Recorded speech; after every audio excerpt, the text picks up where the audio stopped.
The lights of the Capitol Hill hearing room blazed against the polished wood panels, reflecting off the brass nameplates of the witnesses. Television cameras from every major network stood ready, their red recording lights steady and unblinking. At the witness table sat Kash Patel, immaculate in a tailored navy suit, his posture straight, his expression calm, almost too calm. A faint smile curved at the corner of his mouth as he adjusted his microphone, glancing briefly toward the cameras. He had been here before, countless times. As former Chief of Staff to the Acting Secretary of Defense and one of Donald Trump's most visible loyalists, Patel was no stranger to the political spotlight. He had sparred with journalists, traded barbs on live television, and faced congressional questioning without breaking a sweat. His confidence was well-earned, or so it seemed. But this time was different. Across the long mahogany table sat Congresswoman Jasmine Crockett, her demeanor composed, her face unreadable. She quietly arranged her notes in a neat stack, flipping through color-coded pages with deliberate calm. Though still considered a freshman in Congress, Crockett had already developed a reputation that made even the most seasoned political veterans uneasy. Her background as a civil rights attorney and prosecutor had given her an advantage few in Washington possessed: the ability to take apart testimony with surgical precision. She didn't grandstand. She didn't waste time performing for the cameras. Crockett didn't need theatrics, just facts, logic, and timing. As the committee chair struck the gavel, the echo cut sharply through the soft murmurs of staffers and reporters. The chatter died instantly. "The Committee on Oversight and Accountability will come to order," the chair announced. "The committee will now recognize Representative Jasmine Crockett for her questioning period." Crockett looked up. Her eyes met Patel's across the long table, steady, unblinking, calm. The room seemed to hold its breath as she leaned slightly toward her microphone.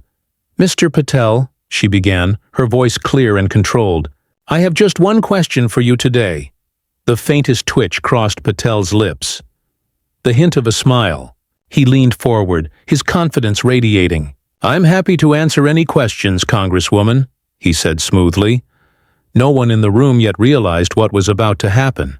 But within minutes, Patel's confidence and career would begin to unravel before the eyes of the nation.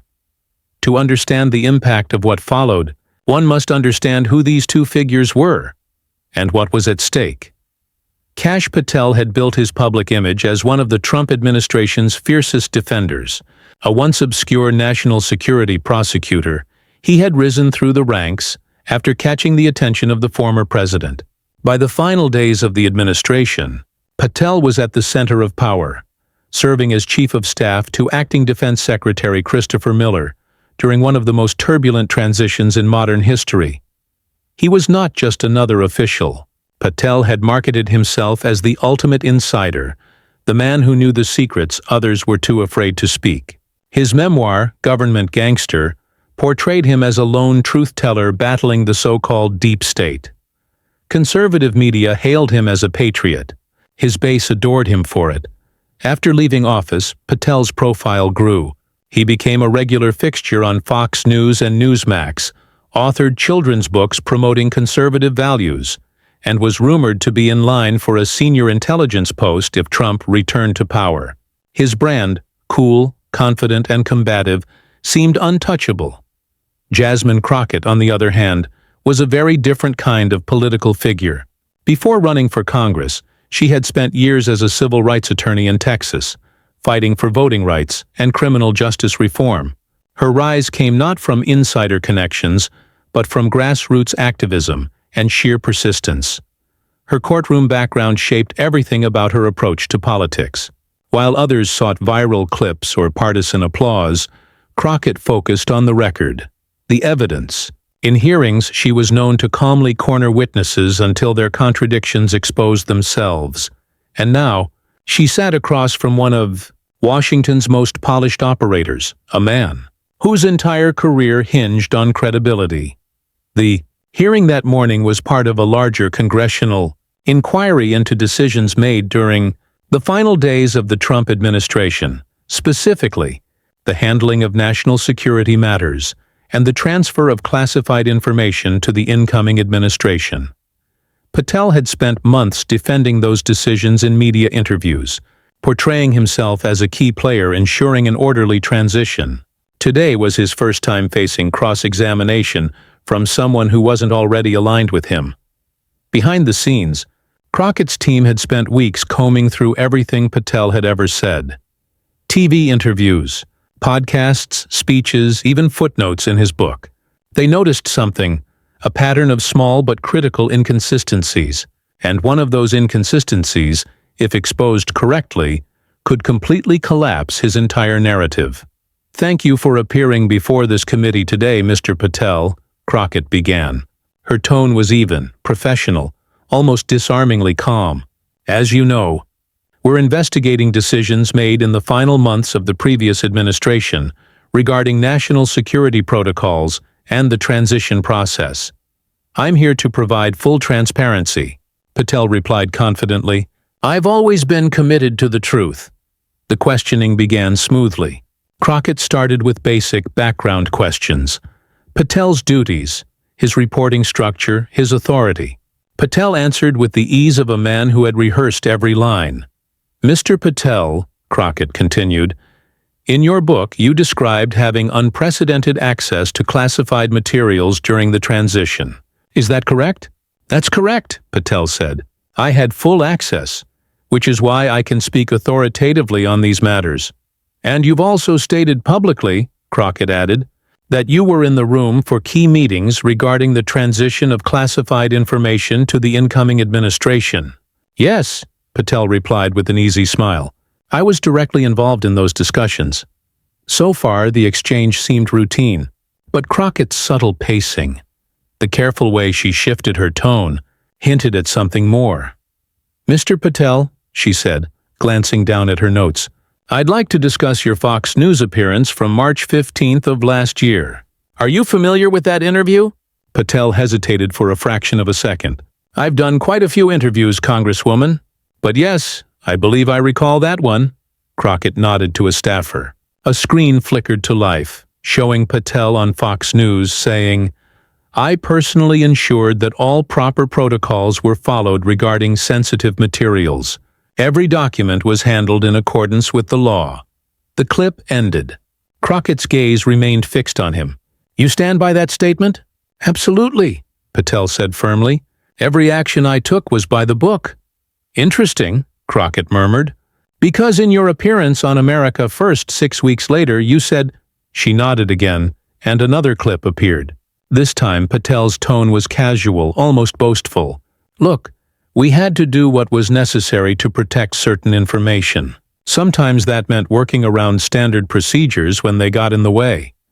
The room stirred. Crockett waited a beat, then asked evenly, "These statements seem contradictory. In one, you claim everything followed protocol. In another, you say you worked around procedures. Which is accurate?" Patel straightened slightly. "You're taking my comments out of context," he said quickly. "I was referring to bureaucratic red tape, not security standards." "I see," Crockett replied. "Let's clarify the timeline then." She glanced at her notes. "Department records show you attended a meeting on January 12th regarding classified material handling. Is that correct?" "Yes," Patel said. "That's correct." "And that meeting took place at the Pentagon?" "Yes, in the secure briefing room." Crockett's tone didn't change. "That's interesting," she said, "because White House visitor logs show you were signed into a meeting there at the same time, January 12th, 2 p.m. How could you be in two places at once?" The air seemed to tighten. Patel blinked. "There must be a clerical error," he said. "I'll have to check my personal calendar." "I'd appreciate that," Crockett replied. "Now, regarding your review of classified documents on January 15th, were those conducted at the Pentagon?" "Some were," Patel said carefully. "Others were reviewed at secure facilities elsewhere. Can you identify those facilities for the record?" "Due to security concerns, I'm not at liberty to disclose specific locations." Crockett raised an eyebrow. "Even though you mentioned them publicly in your book and on 3 separate podcasts?" Patel's composure faltered slightly. A quiet murmur rippled through the room. Reporters leaned forward. Members of Congress who had been half listening suddenly gave their full attention. Something was building. A slow tightening of logic around Patel's words. "Mr. Patel," Crockett continued after a pause, "last year you testified before this committee that you had no direct involvement in discussions about withholding intelligence briefings from the incoming administration. Do you stand by that?" "I do," Patel said confidently. Crockett gave a small nod and signaled her staff again. The screen filled with a document. An email from Patel's government account, dated January 13th. Subject line: Re-transition briefing modifications. Crockett read aloud. "Per our discussion, I've reviewed the transition briefing materials and identified sections that should be withheld or modified before sharing with the incoming team." She looked up. "Can you explain how this aligns with your testimony?" Patel's face went pale. He glanced at his lawyer. "I would need to review the full email chain to provide context," he said slowly. "Of course," Crockett said coolly. "We have the full chain right here." What followed was 20 minutes of quiet demolition. Crockett led Patel through his own contradictions. His statements on TV, his book, his prior sworn testimony, and now his internal emails. Each time he tried to explain, she calmly presented another document, another inconsistency, another hole in his story. He blamed misquotes. He said his ghostwriter had misunderstood him. He claimed the media had twisted his words, but it didn't matter. The pattern was clear, and everyone in the room could see it. Even Patel's allies on the committee had stopped looking at him. Journalists were already typing headlines, and Crockett, cool, collected, relentless, never raised her voice once. Her tone was the same as it had been at the start, calm, factual, and unyielding. Patel shifted in his seat. The composure that had seemed effortless when the hearing began was starting to crack. His jaw tightened. His fingers tapped lightly on the desk. Small, nervous movements that betrayed the calm exterior he struggled to maintain. The cameras zoomed in. Every flicker of discomfort was caught and broadcast live. Crockett didn't rush. She turned another page in her binder and looked back up at him, her expression as serene as if she were discussing a weather report. "Mr. Patel," she said, "I want to be very clear here. You've testified that you did not participate in discussions to limit intelligence sharing with the incoming administration. Yet the email you just confirmed you sent indicates otherwise. Are you retracting your previous testimony? Or are you asserting that the email's contents are inaccurate?" Patel's mouth opened, then closed again. His lawyer leaned toward him, whispering something under his breath. Patel nodded, then leaned forward to the microphone. "I'm not retracting anything, Congresswoman," he said, forcing a thin smile. "That email has been mischaracterized. It refers to internal formatting discussions, not content censorship." Crockett nodded slowly. "Formatting discussions," she repeated. She glanced toward the committee chair, then back to Patel. "And the phrase sections that should be withheld or modified, that refers to formatting?" "Correct," Patel said quickly. Crockett smiled faintly. "Would you like to read the next line?" Patel hesitated, but she continued before he could respond. "These sections, if released in full, could complicate our messaging and create unnecessary friction with the new team." Crockett let the words hang in the air. The silence that followed was heavy and long. Even the sound of shuffling papers had stopped. "So again," she said softly, "you were talking about formatting?" Patel's lips pressed together. "You're misinterpreting it deliberately. I'm reading your own words." "Mr. Patel, I'm telling you there's context you don't have." "Then please," Crockett said, gesturing slightly with an open palm, "provide it." Patel glanced again toward his lawyer. The man leaned back, his expression unreadable. "Congresswoman," Patel began, his tone shifting from defensive to aggrieved, "this feels less like a good faith inquiry and more like a political ambush. I came here voluntarily." "With all due respect," Crockett interrupted gently, "you came here under subpoena." The room erupted in murmurs. Patel's expression hardened. "Let's move on," he said tightly. "I agree," Crockett replied, flipping another page. Let's move on to January 19th. That's the day before the inauguration. You gave a recorded interview that morning with the Epoch Times, correct? I don't recall the specific date, Patel said. Crockett raised her eyes, the hint of a knowing smile tugging at the corner of her mouth. Allow me to refresh your memory. The video screen lit up again. Patel appeared on screen, wearing the same navy suit he wore in the hearing today. We made sure certain intelligence wasn't handed over prematurely, his recorded self said. You can't just hand sensitive material to people who might weaponize it against us. When the clip ended, Crockett didn't speak immediately. The silence was louder than any accusation. Would you like to clarify that statement? She asked finally. Patel's tone sharpened. Again, context. That was about foreign intelligence, not domestic. You're twisting my words, Crockett nodded, though her expression didn't change. Then perhaps you can explain why that same morning, an internal memorandum bearing your initials instructed your staff to pause all data transfers pending further review of recipients. Patel's eyes darted to the document now displayed on the monitors. His initials, KP, stood at the bottom. That memo, he said, was precautionary. Standard practice. Standard practice, Crockett repeated. Issued without approval from the incoming defense liaison or the National Security Council? He didn't answer. The chair cleared his throat softly. Mr. Patel, please respond to the question. Patel exhaled. There were concerns, he said finally, his voice low. Concerns about leaks.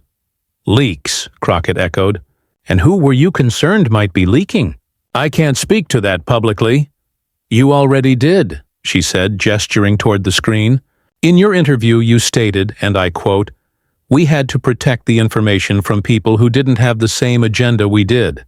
Patel's lawyer finally raised his hand. Madam Chair, I'd like to request a brief recess, but the chair shook his head. We'll finish this round of questioning. Crockett folded her hands neatly on the desk. Her voice softened, almost sympathetic now, which only made the next question land harder. Mr. Patel, she said quietly, were you directed by anyone in the White House to delay or obstruct the intelligence transition process? Patel hesitated. It was barely perceptible, but in that pause, that single beat too long, the entire room understood what it meant. No, he said finally. I acted independently within my authority. Independently, Crockett repeated. So just to be clear, you, on your own, decided which information should be withheld from the incoming administration. I followed my judgment as Chief of Staff, he said, which you've described as being under the supervision of the Acting Secretary of Defense, correct? Yes. And yet you said you acted independently. He blinked, realizing too late what she'd done. That's not what I meant. It's exactly what you said, she replied, her tone still calm. The committee room was silent again. Staffers scribbled notes. Reporters exchanged glances. The tension was electric, the kind of silence that could end careers. For the first time since the hearing began, Patel looked cornered. His confidence had turned brittle, his words careful to the point of strain. Crockett pressed on. Mr. Patel, you have presented yourself in the media as a patriot, someone who always tells the truth, she said. You've testified that you handled all information properly, that you never obstructed or delayed the transition process. But what we've seen today, your own words, your own emails, your own recorded statements, suggest a different story. Patel said nothing. Crockett leaned slightly forward, her tone now almost a whisper. Were you protecting the nation, Mr. Patel, or protecting someone else? The question hit like a gunshot. The audience behind the press tables murmured audibly. The chair tapped the gavel once, warning for silence, but even he was watching closely now. Patel cleared his throat. I refuse to dignify that insinuation, he said. Crockett nodded slowly. That's fine, she said. The record will speak for itself. She gathered her papers, sliding them neatly back into her folder. It looked like she was finished, but then she paused, looked up again, and said, One last question. Patel's shoulders tensed. In your book, she said, you wrote that history would vindicate you, that when all the facts came out, The American people would see you as a hero. Do you still believe that? Patel hesitated. I believe history will always favor the truth. Crockett smiled faintly.